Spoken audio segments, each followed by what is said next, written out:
Hello everyone! Tonight, we begin with a story about the strange things people believed in the Middle Ages, from dragons in the clouds to cures made from moonlight and whispered prayers against invisible evils. The past, it seems, was a place where faith and fear often walked hand in hand. Before we begin today's video, I could really use your help. We've noticed the channel's reach has dipped a little, and one of the best ways you can support us is by subscribing. It's quick, completely free, and it helps us carry on bringing you new and fascinating stories. Your support truly means the world to us, and together we can keep this channel growing. Thank you ever so much. Now, let's get on with today's story, and write in the comments where you're watching from and what time it is. It's always fascinating to see who joins us from different corners of the world. So, dim the lights, maybe turn on a quiet fan for a gentle background hum, and let's drift together into a world where superstition shaped everyday life. I was born in the year of our Lord 1347 in the market town of Shrewsbury during the reign of King Edward III. My father kept an apothecary shop near the Welsh Bridge, where the stone worn smooth by countless feet met the river's edge. The shop smelled always of dried lavender and something darker, the sharp tang of mercury, the earthy rot of ground mandrake root. My mother had perished bringing me into this world, a fact my father never spoke of but which I understood from childhood shaped the silences between us. The world then was smaller than you might imagine, yet infinite in its mysteries. Most souls in Shrewsbury had never travelled beyond a day's walk from the town walls. The cosmos itself was a series of nested spheres, the earth fixed at the centre, unmoving, whilst the heavens wheeled about us in their ordained courses. The sun rose because God willed it, the rain fell because we had pleased him, or because we had not. Every sparrow that tumbled from the eaves, every stillborn lamb, every crop that withered in the field, these were not accidents but messages, signs to be read by those with wisdom enough to interpret them. My father taught me to read, a gift not common amongst tradesmen's sons. He kept a small collection of manuscripts, copied by hand at great expense from the monks at Ormond Abbey. There was a herbal, its margins illuminated with paintings of plants, so vivid you could almost smell the earth clinging to their roots.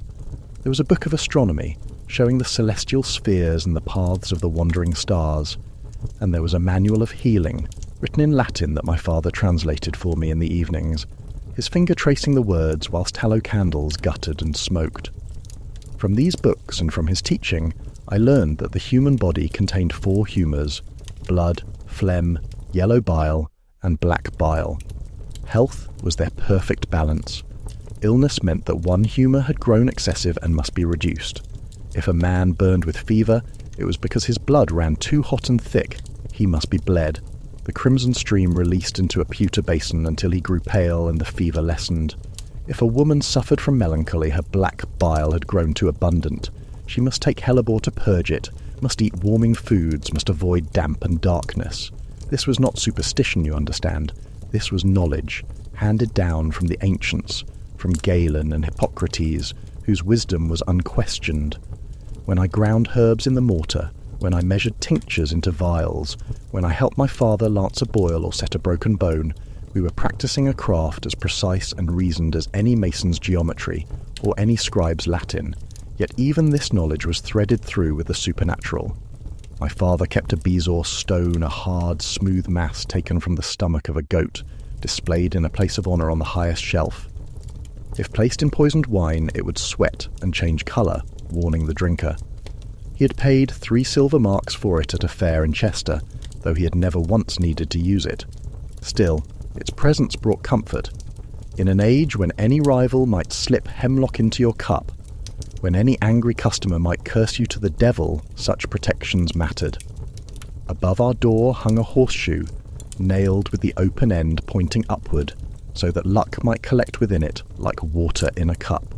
My father, who could quote Galen in Latin, who understood the movements of the planets and the properties of antimony, nevertheless would not remove that horseshoe. When I asked him why, he looked at me with an expression I would come to know well, the face of a man who holds 2 truths in his mind at once, knowing they cannot both be right, but unwilling to choose between them. The The church bells marked our days, prime at dawn, when the sky grew grey and the cockerels began their calling, terse at mid-morning when the market stalls opened and the smell of fresh bread drifted through the streets, sext at noon, nones in the afternoon, vespers as the light grew golden, compline as darkness settled over the town like a blanket. On Sundays and feast days, the great bell of St. Mary's would toll, deep and resonant, calling us to Mass. I remember the interior of that church as clearly as I remember my own father's face. The stone pillars rising into shadow, the painted ceiling where saints and angels look down with solemn faces, their gold leaf halos catching the light of candles. The smell of incense, sweet and heavy, mingling with the smell of unwashed bodies pressed close together. In winter, our breath steamed in the cold air. In summer, flies circled lazily near the windows, where scenes from Scripture glowed in coloured glass. The Annunciation, the Crucifixion, the Last Judgment, with its gaping mouth of hell devouring the damned. Father Benedict preached in English, not Latin, so that we might all understand. He was a thin man with a scholar's stoop, his tonsure grown grey. His sermons dwelt much upon sin and its consequences. Every misfortune that befell us was earned through transgression. If your child sickened, you must search your conscience for the sin that brought this punishment. If your crops failed, God was testing your faith or chastising your pride. If you suffered, it was because you deserved to suffer, and you must accept it with humility and prayer. This seemed perfectly reasonable to us. The world was just, because God was just. Suffering without cause would be chaos, meaningless and terrible. Better to believe that pain had purpose, that every hardship brought you closer to salvation if you bore it properly. The saints watched over us, each with their particular domain. St. Christopher protected travellers. St. Apollonia eased the toothache. St. Anthony found lost things. St. Margaret aided women in childbirth, though she had not helped my mother. We prayed to them as intermediaries, for we were too lowly, too stained with sin to approach God directly. The saints had suffered martyrdom and earned their place in heaven. They understood human pain. They might take pity on us. In the chapel of St. Mary's stood a relic of extraordinary power, a finger bone of St. Winifred, encased in a cylinder of silver filigree. Pilgrims came from throughout Shropshire to pray before it. My father took me there when I was 7 years old and suffering from a fever that would not break. We waited in line with the others, shuffling forward on our knees across the cold stone floor. When our turn came, my father placed a penny in the offering box, and we were allowed to kiss the silver case. The metal was cool against my lips. I closed my eyes and prayed with all the fervour a frightened child could muster. The next day, my fever broke. My father wept with relief and gratitude. We returned to the chapel with a larger offering, and I learned what I thought then was a fundamental truth. Holiness had power. The saints were real. Miracles happened to those with sufficient faith. Would you have believed differently? Would you have thought it mere coincidence that my fever broke when fevers break naturally? Or would you have felt the same gratitude, the same certainty that something beyond the ordinary had occurred? The year I turned 9, a comet appeared in the sky. It hung there for weeks, a smudge of light with a tail like streaming hair, visible even in the daytime if you knew where to look. Fear spread through Shrewsbury like smoke. Father Benedict preached that it was an omen of divine displeasure. Some said it foretold war, others said plague. Still others said the end of days was upon us, that the apocalypse described in Revelation had begun. My father consulted his astronomical texts, searching for precedent and meaning. He found records of comets appearing before great disasters, before the Norman conquest, before the Great Famine, before kings fell and kingdoms crumbled. The ancients had understood that the heavens reflected earthly affairs, that disturbances in the celestial spheres presaged disturbances below. As above, so below. The doctrine of correspondence linked all things in a great chain of being, from the highest angel to the lowest worm. People began confessing their sins publicly in the marketplace, hoping to appease whatever judgment approached. A baker admitted to adultery with his neighbour's wife. A tanner confessed he had watered his leather to increase its weight. A widow revealed that she had cursed the man who had cheated her son. These confessions were made weeping, on their knees, before crowds that watched in silence or joined in prayer. The comet eventually faded, and life continued. But something had changed, or perhaps I simply began to notice what had always been there, the constant current of fear running beneath the surface of daily life. We lived always on the edge of disaster, knowing that God's favour was capricious, that we were one sin, one misstep, one moment of pride away from terrible punishment. Then, in the summer of my 12th year, the pestilence came. We had heard rumours for months, a sickness sweeping through the continent, leaving villages empty, cities decimated. It had struck in Italy first, they said, brought by ships from the east, then France, then the southern ports of England. The reports seemed almost fantastical. Whole households perishing within days, bodies piling in the streets, the living fleeing and leaving the sick to face their end alone. Surely such things were exaggerated, we thought. Tales grew in the telling. Every traveller embellished for drama. England was protected by God and by the sea. We were safe. We were not safe. The pestilence reached Shrewsbury in August, in the thick heat of summer when the air hung heavy and still. The first victim was a wool merchant named Thomas Brigg, newly returned from Bristol. He complained of feeling unwell on a Tuesday. By Wednesday he was abed with fever.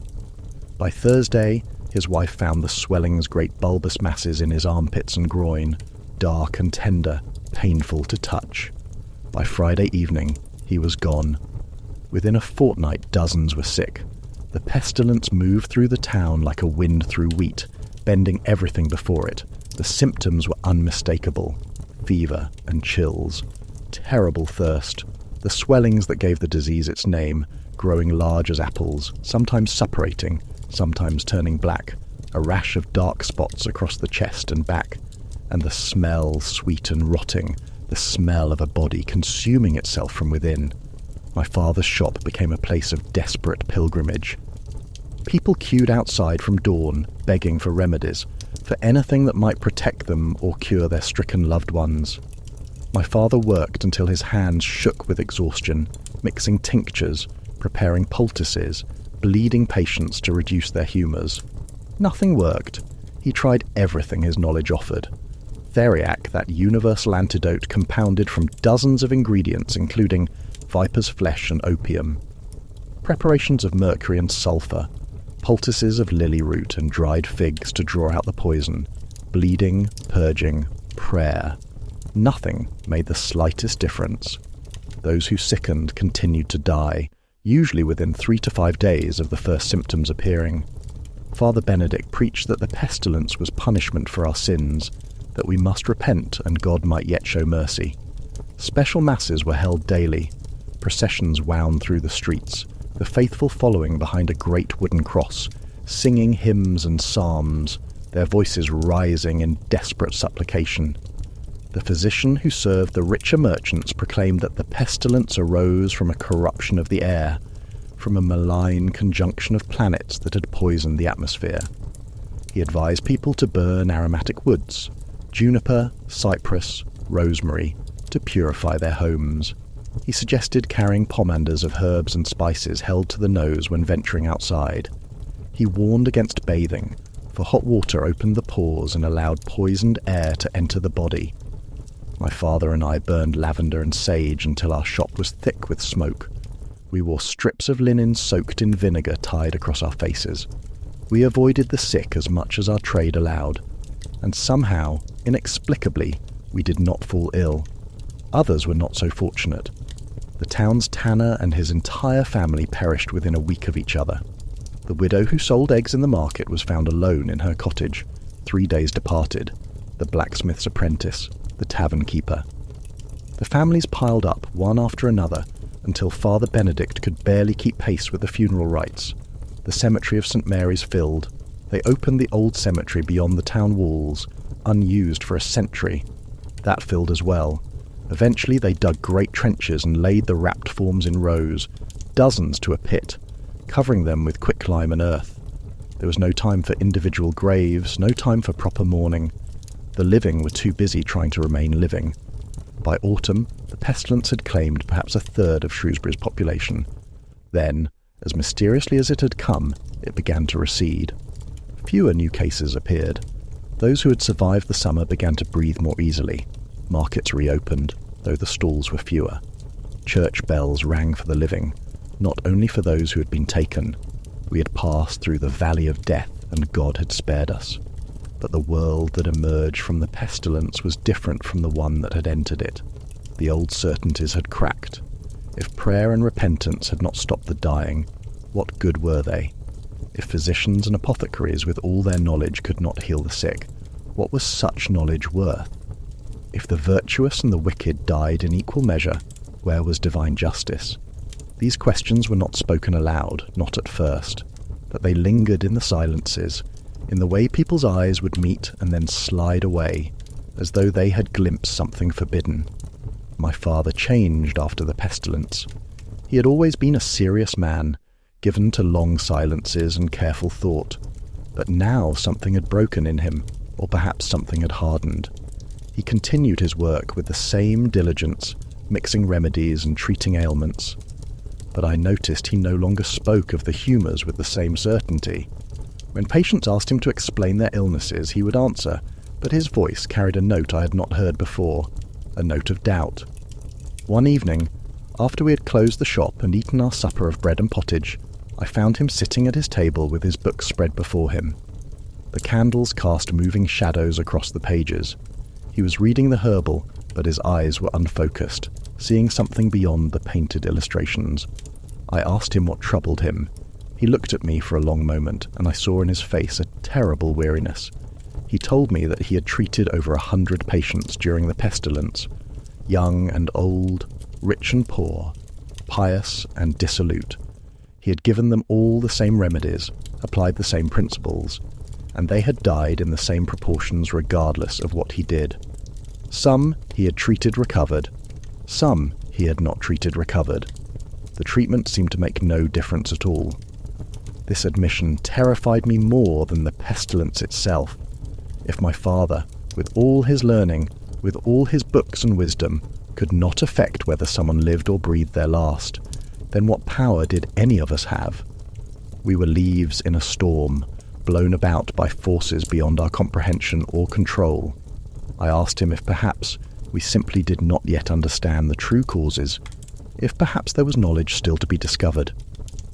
He smiled, a sad and gentle smile, and said that perhaps there was. But he was no longer certain that the ancients had known all there was to know. Perhaps Galen had been wrong about some things. Perhaps the world was more complicated than the book suggested. This was dangerous thinking. The Church taught that ancient wisdom was superior to modern thought, that knowledge flowed from divine revelation through the Church Fathers and the classical authorities down to us lesser mortals. To question Galen was to question the entire structure of understanding. It was to suggest that we might learn things through experience that contradicted what we had been taught to believe. Life continued. The seasons turned. Winter came, hard and cold, with snow piling in the streets and ice forming in thick sheets on the river.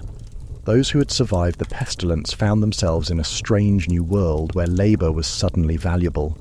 So many had perished that the living could demand higher wages. Servants who had earned pennies now asked for shillings. Ploughmen demanded better terms from their lords. The old feudal bonds were loosening. The king issued ordinances trying to keep wages at their old levels, but the ordinances were widely ignored. A man who could plough or reap or thatch a roof could find work anywhere. If one master would not pay him fairly, another would. For the first time in memory, ordinary people had choices. This displeased the nobility and the clergy. They preached that the natural order had been disrupted, that peasants had grown proud and forgotten their place. But the peasants had tasted power, and they would not easily relinquish it. I was apprenticed formally to my father now, learning the trade that would be my inheritance.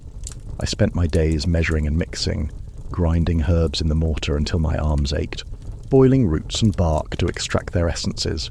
I learned which plants were safe and which were deadly. Foxglove could steady a racing heart, but could also stop it entirely. Belladonna in tiny doses could ease pain, but in larger amounts brought madness and ended life. Willow bark reduced fever. Poppy brought sleep and relief from suffering. These properties seemed magical, but my father taught me they were natural. Every plant had its virtue, placed there by God during creation. The art of the apothecary was to discover these virtues through experience and reason. Some knowledge came from books, some came from old wives and village healers, some came from trial and error, carefully observed and recorded. I began to understand that there were two kinds of knowledge in the world.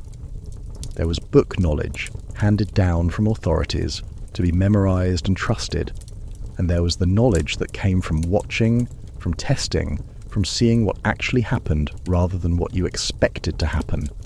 These two kinds of knowledge did not always agree. When I was 15, a woman came to our shop claiming that her neighbour had bewitched her cow. The animal had stopped giving milk and no natural cause could be found. She was convinced that the neighbour, an elderly widow with whom she had quarrelled, had cursed the beast. My father listened politely, then asked practical questions. When had the cow last calved? What was she being fed? Had she shown any signs of illness? The woman answered impatiently, clearly wanting a charm or a counterspell, not a lesson in animal husbandry.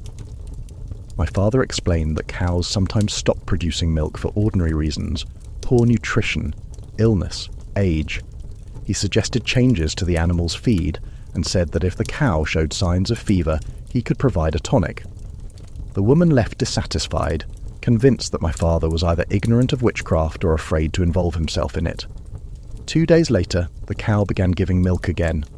The woman did not return to thank my father for his advice. She told everyone in the market that she had gone to a cunning woman in a nearby village who had made a charm to break the curse. This charm, a bundle of herbs and a chicken bone tied with red thread, had restored her cow. The cunning woman's reputation grew, whilst my father's diagnosis was forgotten. This happened again and again. My father would suggest natural explanations and practical remedies, but people wanted magic. They wanted to believe that mysterious forces governed their lives, because mysterious forces could be influenced by charms and rituals. A world governed by natural law was a world where suffering had no meaning, where loss was random, where nothing you did mattered. Better to live in a world of spirits and curses and divine intervention, where you could at least try to influence your fate. I began to see Shrewsbury differently. Beneath the surface of ordinary life ran a current of magic and fear. People wore amulets and charms hidden beneath their clothing. They spoke certain words when they saw a magpie or spilled salt. They would not walk past the old oak on the Hormond Road after sunset, for it was known to be a place where spirits gathered. They consulted the cunning folk for love potions and curses. They watched their neighbours for signs of maleficium harmful magic. The church officially condemned such practices as superstition, as remnants of pagan error. But the church also taught that the devil was real, and that witches could make pacts with him, could fly through the night, could ruin crops and sicken children. The line between acceptable faith and forbidden magic was not always clear. I remember a sermon where Father Benedict explained the difference. He said that prayer and the sacraments drew their power from God and were therefore holy. Charms and spells drew their power from demons and were therefore wicked. But the effects could appear similar. A blessing could heal, a curse could harm. Both seemed to work through invisible forces operating beyond the natural world. How was an ordinary person to tell the difference? Father Benedict said that you knew by the authority behind the practice. If a priest blessed you with holy water, making the sign of the cross and speaking in Latin, that was sacred. If a cunning woman gave you a bag of herbs and muttered words in English over it, that was witchcraft. The power came from different sources, even if the result appeared the same. But I wondered, even then, if both might be equally ineffective. If the cow began giving milk again because its feed had improved, not because of a charm or a blessing. If the fever broke because fevers break, not because a relic was kissed. If recovery came from the body's own strength, not from any supernatural intervention. These thoughts I kept to myself. To speak them would be to invite suspicion, to mark myself as impious or heretical. The Church taught that doubt was the work of the devil, that faith required the suppression of questions. A good Christian believed. A good Christian did not examine too closely. When I was 17, my father arranged for me to travel to Bristol to study with a physician who had trained at the universities in France. This was an extraordinary opportunity, one that would cost my father dearly, but which he insisted was necessary for my education. He wanted me to learn things that he could not teach me, to see a wider world than Shrewsbury offered. Bristol was a revelation. It was a city of perhaps 10,000 souls, vastly larger than any town I had known. Ships from Spain and Portugal and the Mediterranean crowded its harbour. The streets near the docks were filled with strange faces, with merchants speaking languages I could not comprehend, with goods I had never imagined: silk from China, spices from the Indies, glass from Venice, wine from Bordeaux. The physician with whom I studied was called Master Geoffrey. He was a man of perhaps 40 years, clean-shaven in the new fashion, with sharp eyes and a sceptical manner. He had studied at Montpellier, one of the great medical schools of Europe, and had learned from scholars who had learned from scholars stretching back through the centuries. Master Geoffrey believed firmly in the humoral theory, but he also believed in careful observation. He taught me to examine patients systematically, to note the colour of their skin and eyes, the quality of their pulse, the smell of their breath, the appearance of their urine. He taught me that diagnosis required attention to detail, that small signs could reveal much. But he also taught me things that contradicted what I had learned from my father. He said that bleeding was often unnecessary, that the body could regulate its own humours if given proper rest and nourishment. He said that many traditional remedies had no real effect, that they were prescribed because patients expected them, not because they worked. He said that much of medicine was simply keeping the patient comfortable, whilst nature took its course. These ideas disturbed me. If physicians were not really healing people, what was their purpose? Master Geoffrey said that the purpose was to observe, to learn, to gradually accumulate knowledge about how the body worked. He said that medicine was still in its infancy, that we knew very little, but that we would learn more through experience. During my year in Bristol, I witnessed things that challenged my understanding of the world.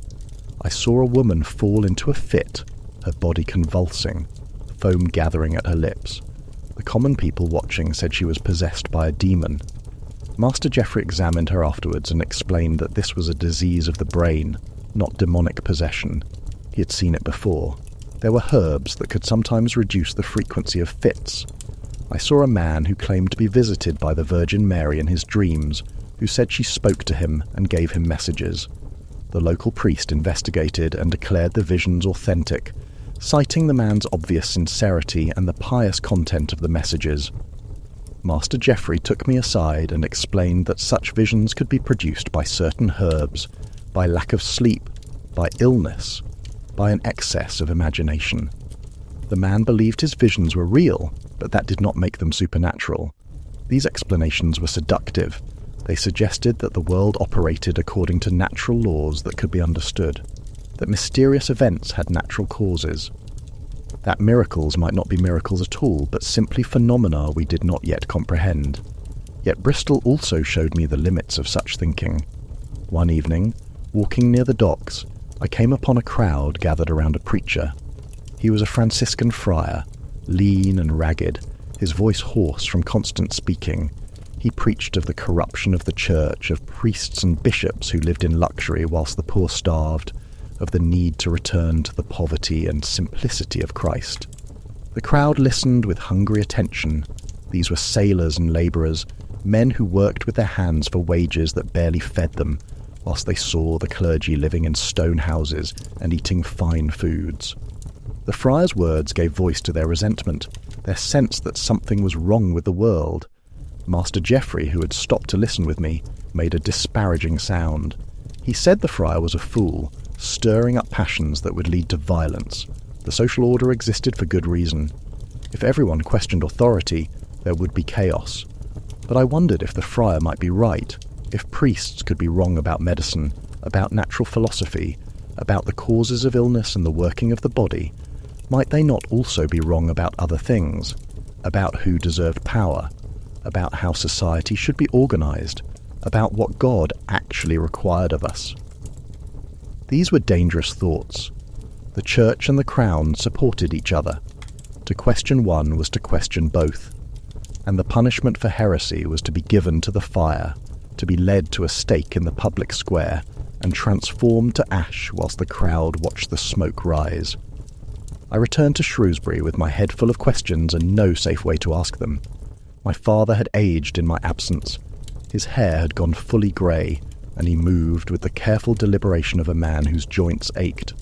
He was pleased to have me back, pleased that I had learned so much. We settled into a partnership. He handled the wealthier patients, those who wanted the reassurance of his experience. I handled the routine work, the endless stream of minor complaints and chronic conditions that made up most of our trade. We worked well together, speaking little but understanding each other's thoughts. The world beyond Shrewsbury was changing in ways we only heard about through travellers and merchants. There was war with France, endless and expensive. There were rebellions and conspiracies. There were theological disputes that I barely understood but which apparently mattered greatly to learned men. The king grew old and sick. His son, the Black Prince, grew old and sick as well. The realm was exhausted, and in the villages and the fields among the common people there was growing anger. The pestilence had killed so many that labour was scarce and valuable. But the lords insisted on the old arrangements, the old duties. They said that peasants owed them service, that the natural order required submission and obedience. The peasants disagreed. In the year 1381, when I was 34, the Great Revolt came. It began in Essex and Kent, spreading through the southern counties like wildfire. Peasants and craftsmen rose up, refusing to pay the new poll tax, demanding the end of serfdom, demanding that all men be free. They marched on London. They killed tax collectors and lawyers. They burned the manor rolls that recorded their obligations. We heard about this in Shrewsbury with a mixture of fear and secret sympathy. Some said the rebels were inspired by the devil. Others said they were right to resist unjust demands. The rebellion was eventually crushed, its leaders taken and subjected to final judgment carried out under the sky. But something had changed. The old certainties were crumbling. I married that year, a wool merchant's daughter named Agnes. She was a practical woman, neither beautiful nor plain, with clever hands and a sharp mind for accounts. The marriage was arranged by our fathers, but we found companionship in it. She ran our household with efficiency, managed our finances and bore me 3 children, 2 daughters who survived infancy, and a son who did not. The loss of my son nearly destroyed Agnes. He had lived for 3 days, breathing weakly, his tiny face scrunched with effort. Then one morning I awoke to find her sitting motionless beside the cradle, the small form still and cold in her arms. Father Benedict told us it was God's will, that our son was surely in heaven, an innocent soul free from sin. Agnes nodded and said the right words, but I saw in her eyes the same question I felt in my own heart. Why? Why this child? Why any child? What purpose was served by this suffering? We buried him in the churchyard, a tiny grave with a small wooden cross.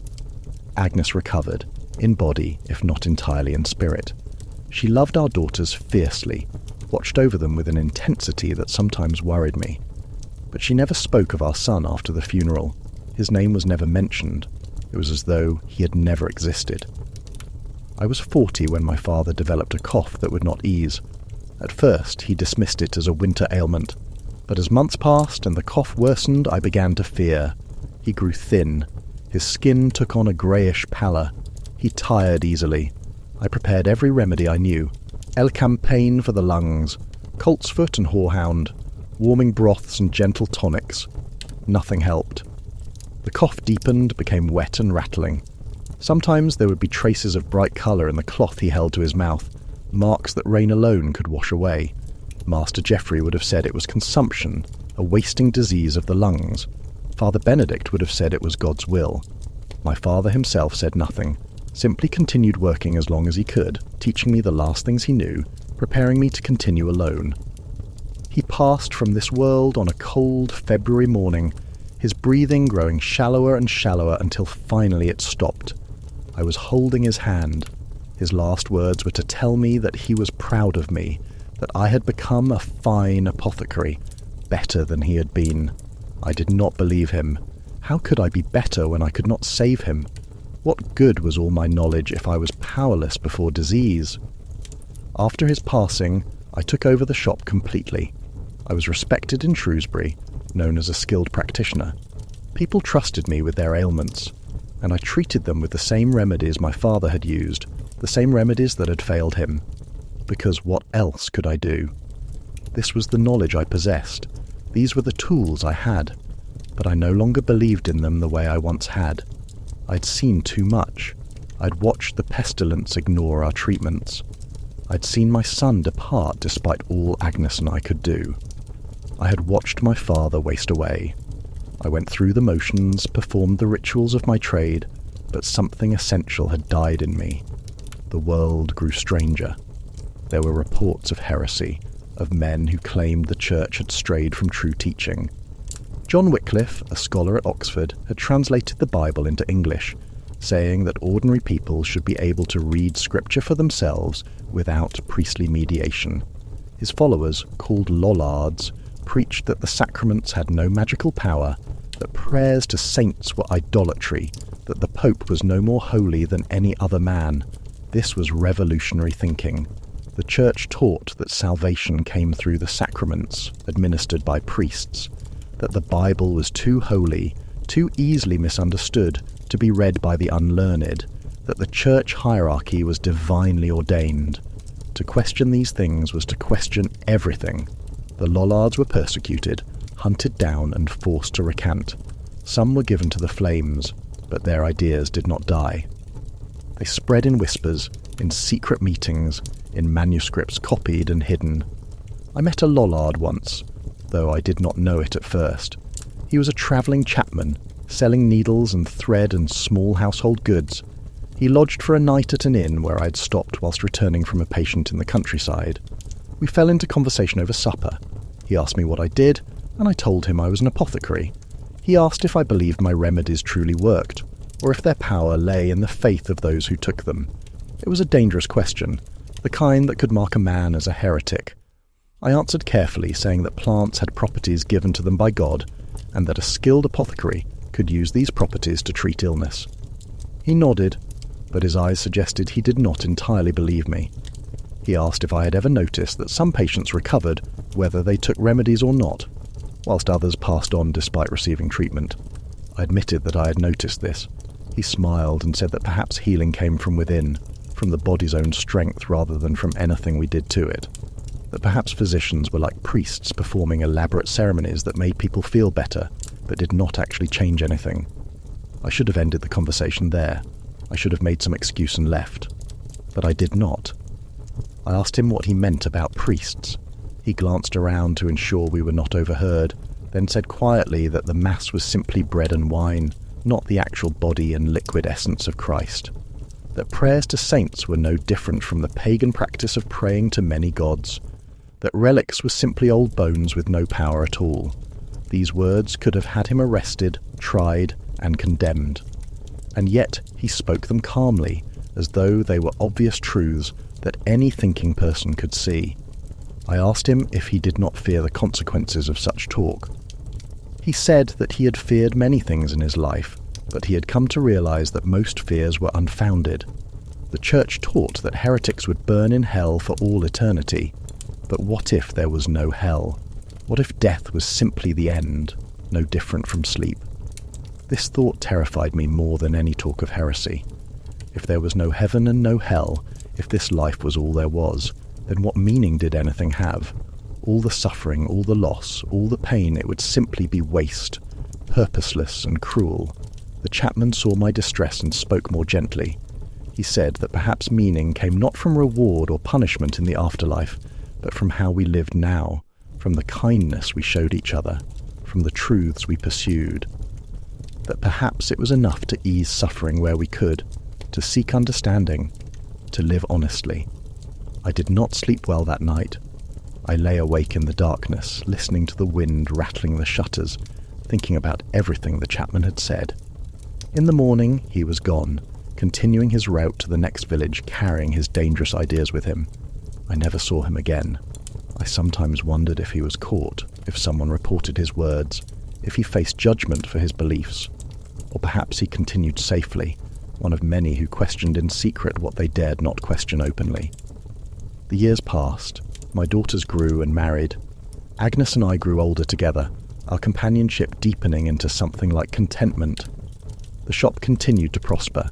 I trained 2 apprentices, teaching them what my father had taught me, passing on knowledge that I half believed and half doubted. I noticed things I had not noticed before. I kept careful records of my treatments, noting what remedies I gave and what outcomes followed. I began to see patterns. Some remedies seemed genuinely helpful. Willow bark truly did reduce fever. Poppy truly did ease pain. But many others seemed to have no effect at all. Patients recovered or did not recover at roughly the same rate regardless of what I gave them. Yet I continued to prescribe these ineffective remedies because patients expected them, because to admit ignorance would undermine their trust, because the ritual of treatment seemed to bring comfort, even when the treatment itself did nothing. I was complicit in a kind of fraud, though I told myself it was compassionate fraud. People needed to believe that something could be done. They needed to feel that they had some control over their fates, to tell them the truth that I knew very little, that most illness either healed itself or did not, that prayer and remedies were equally ineffective, would be cruel, or so I told myself. But perhaps I was simply a coward, unwilling to abandon the comfortable lies that sustained my livelihood and my position in society. In the year 1401, when I was 54, Parliament passed a law called the Heretico Comburendo concerning the burning of heretics. It gave the Church authority to hand convicted heretics over to the secular authorities for the ultimate penalty. The law was aimed at the Lollards, who had grown numerous and bold. The first man burned under this law was a chaplain named William Sawtry, who had preached that the bread and wine of communion remained ordinary bread and wine, that they did not transform into the physical substance of Christ. He was given to the flames at Smithfield in London, his ending made public as a warning to others. We heard about it in Shrewsbury weeks later. Some said he had recanted at the last moment, crying out for mercy, his heresies exposed as nothing more than pride and error. Others said he had remained steadfast, going to his fate with courage, convinced of his truth even as the smoke rose around him. I don't know which account was accurate. Perhaps both were false, stories told to support different purposes. But I thought about that chaplain often, wondered what gave him the strength to hold to his beliefs unto such an ending, wondered if I would have such courage if my own doubts were discovered. Around this time I began to have dreams that troubled me. In them I would be standing in St. Mary's Church listening to Father Benedict preach, but I could not understand his words. They sounded like Latin, but when I tried to follow the meaning, it dissolved into nonsense. I would look around at the congregation and see that everyone else was nodding and responding appropriately, but I alone could not comprehend. Then I would notice that the painted saints on the walls were watching me, their eyes following my movements. Their faces, which had always seemed serene and holy, now appeared accusatory. They knew about my doubts, my questions, my failure to truly believe. I would wake from these dreams in cold sweat, my heart racing. Agnes would ask what troubled me, and I would say it was nothing, merely a bad dream. But the dreams continued, varying in detail, but always with the same theme. I was losing faith, and I was being watched. Were these dreams sent by God, warning me to reform my thinking? Or were they simply the product of my own guilt and fear? I did not know. I could not tell the difference between divine message and troubled sleep. Father Benedict grew old and was replaced by a younger priest, Father Thomas, who had studied at Cambridge and brought with him new ideas about piety and reform. He preached against the corruption he saw in the church, against priests who lived in luxury, against the sale of indulgences and false relics. He wanted a return to simpler, purer faith, but he also preached against questioning and doubt. He said that Satan was loose in the world, that heresy was spreading like a cancer, that good Christians must be vigilant against the poison of false teaching. He said that to question the church was to question God himself, that doubt was the first step on the road to damnation. I listened to these sermons with growing unease. I understood what he was truly saying. Do not think too carefully. Do not examine too closely. Do not trust your own observations if they contradict what you have been taught. Submit your reason to authority. Believe because you are told to believe. And most people did believe, or at least they appeared to. They came to Mass, they confessed their sins, they received the sacraments, they prayed to the saints. Whether they truly believed or simply went through the motions because everyone else did, because not to do so would mark them as different and dangerous, I could not say. I was 60 when the sweating sickness came to Shrewsbury. It was a new disease, or at least one we had not seen before. It struck suddenly and moved quickly. A person might feel well in the morning and be desperately ill by evening. The symptoms were unmistakable sudden fever, terrible sweating, profound exhaustion, delirium. Some recovered within a day or two. Others succumbed within hours. The physicians were baffled. This was not pestilence, there were no swellings, no rash of dark spots. The humoral theory offered no good explanation. Some said it was caused by corrupted air rising from swamps. Others said it was God's punishment for sin. A few whispered that it was sent by witches or demons. I treated the afflicted with what little I could offer: cool cloths to reduce fever, light broths to maintain strength, tinctures of willow and feverfew. Some recovered, many did not. As with the pestilence of my youth, my treatments seemed to make no difference. Agnes fell ill on a Tuesday morning. She had been well the evening before, laughing at something one of our grandchildren had done. By midday she was abed, burning with fever, her shift soaked through with sweat. I did everything I knew to do. I gave her every remedy, sat beside her through the night, bathed her face with cool water, held her hand and prayed to saints I was no longer certain existed. She passed from this world on Wednesday evening, her last words a confused murmur about needing to check on the children, our daughters long grown with children of their own. She thought she was young again, back when our son still lived, when she had believed God would protect those she loved. I buried her beside our son in the churchyard. Father Thomas spoke the funeral rites, words about resurrection and eternal life, about being reunited in heaven. I stood there in the rain and wondered if any of it was true. If Agnes was truly somewhere, still existing in some form, waiting for me, or if she was simply gone, returned to earth and nothingness, her consciousness extinguished like a candle flame. I wanted desperately to believe the comforting words, but I could not. I had seen too much, questioned too deeply. The faith of my childhood was gone, eroded by years of observation and doubt. I was alone in a world that suddenly seemed vast and cold and empty of meaning. After Agnes died, I found I had little appetite for continuing my work.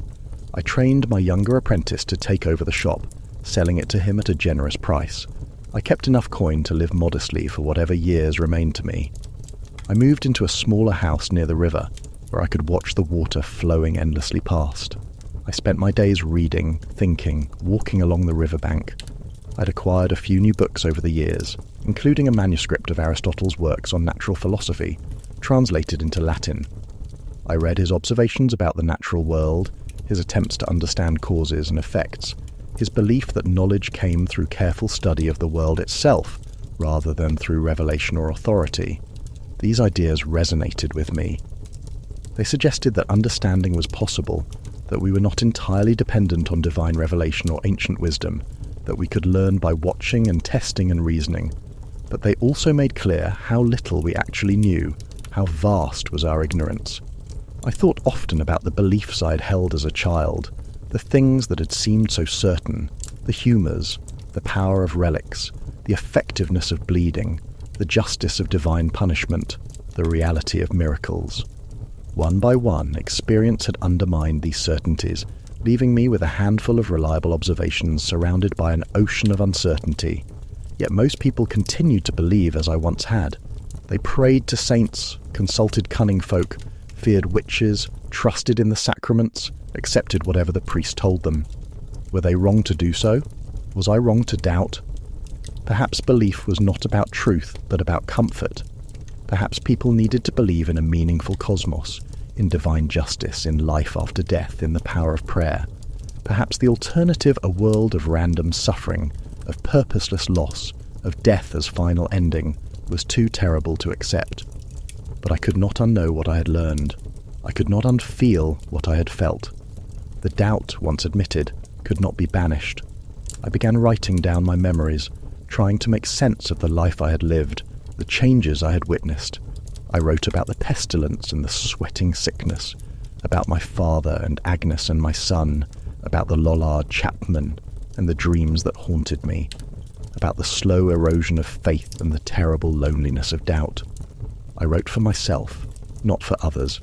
These pages would likely be burned after my death, for they contained thoughts that could be read as heretical. But I needed to set them down, to give shape to the confusion in my mind. As I wrote, I realized something. The world I had been born into was passing away. The old certainties were crumbling. The church's authority was being questioned. Ancient texts were being translated and read by ordinary people. New ideas were spreading, dangerous ideas about individual conscience and the right to think for oneself. Change was coming, though I would not live to see its full flowering. The world my grandchildren inhabited would be different from the one I had known. Perhaps they would live in an age where questions were permitted, where doubt was not seen as sin, where knowledge came from observation rather than authority. Or perhaps not. Perhaps the forces of tradition and authority would reassert themselves, crushing the questions and the questioners. Perhaps my doubts would be seen by future generations as the errors of a weak and sinful man who had lacked sufficient faith. I did not know. I could not see the future any more than I could see into the hearts of those around me, any more than I could know whether my remedies truly worked or whether the saints truly heard prayers. I'd spent my life surrounded by mystery, calling it by different names: divine will, natural law, humoral imbalance, demonic influence.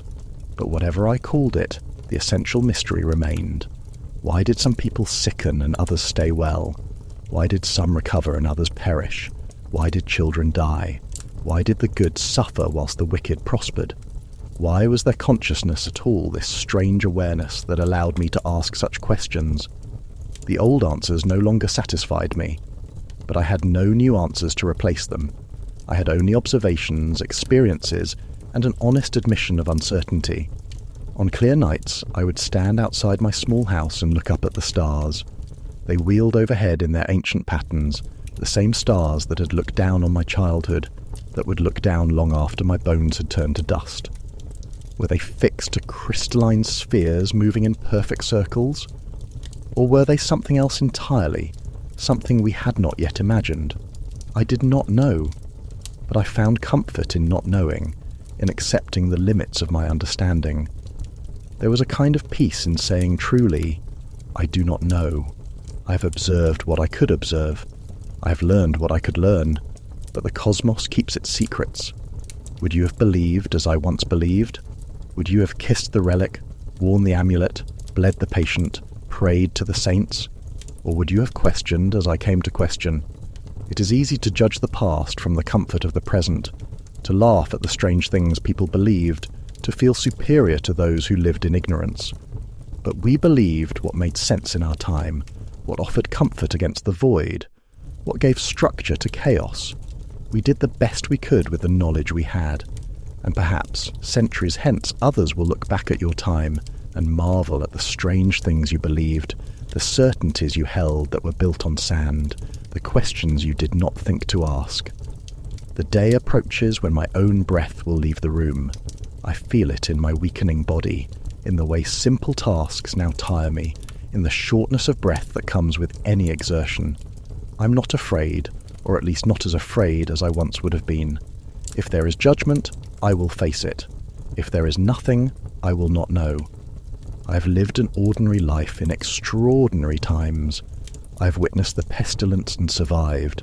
I have lost those I loved. I have practiced a trade that was half art, half deception. I have struggled with faith and lost the struggle.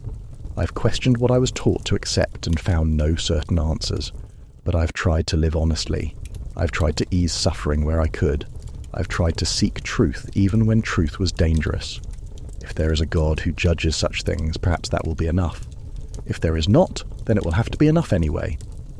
The sun is setting over the river, turning the water golden. The swallows are darting through the air, catching insects in the fading light. The bells of St. Mary's are ringing vespers, calling the faithful to prayer. I hear them but do not go. I sit in my chair by the window and watch the light slowly fade. There is beauty in this moment, in the simple fact of being alive and aware, of seeing the world continue in its ancient rhythms. Perhaps that is enough. Perhaps it has to be. The strange things people believed in the Middle Ages, I believed them too once. I believed in a cosmos ordered by divine will, in a world where everything happened for a reason, where suffering had meaning, and death was not the end. I believed in the power of prayer and the efficacy of remedies, in the protection of saints and the reality of miracles. I no longer believe these things, or I believe them less certainly, or I believe them in a different way that is hard to name. But I understand why people believed. I understand the comfort of certainty, the necessity of hope, the human need to find pattern in chaos. We believed because we had to believe, because the alternative was too terrible, because in a world of suffering and loss and random cruelty, belief offered structure and meaning, and the promise that things would one day make sense. Were we wrong? I cannot say. I know only that we were human, trying to understand a world that did not offer easy answers, seeking comfort in the darkness, building stories to live by, and that perhaps is not so strange after all. The light fades, the stars emerge. I close my eyes and let the darkness come. May whatever awaits us all be kinder than we fear and gentler than we deserve.